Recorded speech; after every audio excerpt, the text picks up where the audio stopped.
ज्या पद्धतीने या देशामधलं गेल्या 10 वर्षात राजकारण माझं आणि तुमच्या इथलं जे अनेक वर्ष तुम्ही नेतृत्व पोचलं त्याच्यातला फरक एक आहे.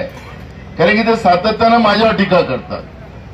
ते सांगतात की प्रदेशचं नेतृत्व कमजोर आहे म्हणून मी इकडे आलो, नाचता येत नाही म्हणून अंगण वाकडा आहे असं नको सांगा.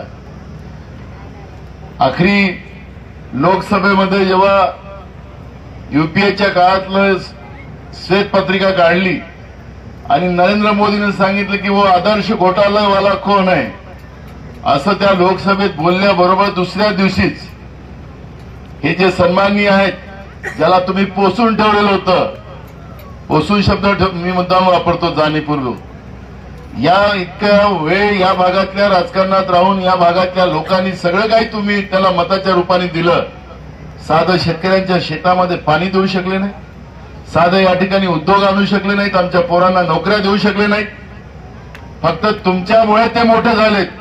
तुम्हाला गरीब करण्याचं काम त्यांनी केलं. त्यांच्यात आणि माझ्यात एकच फरक आहे, ते सत्तेसाठी गेलेत आणि नाना पटोले जनतेसाठी, या देशाच्या लोकशाहीसाठी आमदारकी खासदारकी एका मिनिटात सोडवणार. 2.5 वर्ष माझी खासदारकी बाकी होती आणि म्हणून माझी तुलना त्यांनी जास्त करू नये. माझी तुलना करायला गेलं तर उलट ते थोडंसं वाचलेलं आहे तर तेही उलट अजून घुसून जाईल.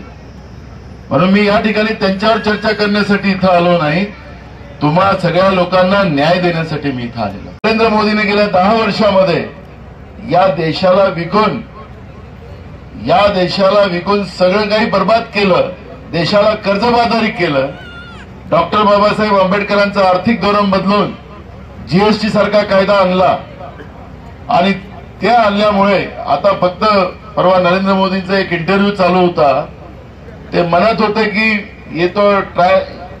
ये तो ट्रेलर था, पिक्चर अभी बाकी है. आता पूर्ण देश विकून झाला, फक्त बाबासाहेब आंबेडकरांचं संविधान राहिलेलं आहे. ते संपलं की पिक्चर संपला, असंच ना. मग आता याला बाबासाहेब आंबेडकरांचं संविधान आणि लोकशाही संपवण्यासाठी नरेंद्र मोदीला निवडून द्यायचंय का? त्याच्यासाठी निवडून द्यायचंय म्हणजे आता याचा पिक्चर संपवायचा आता.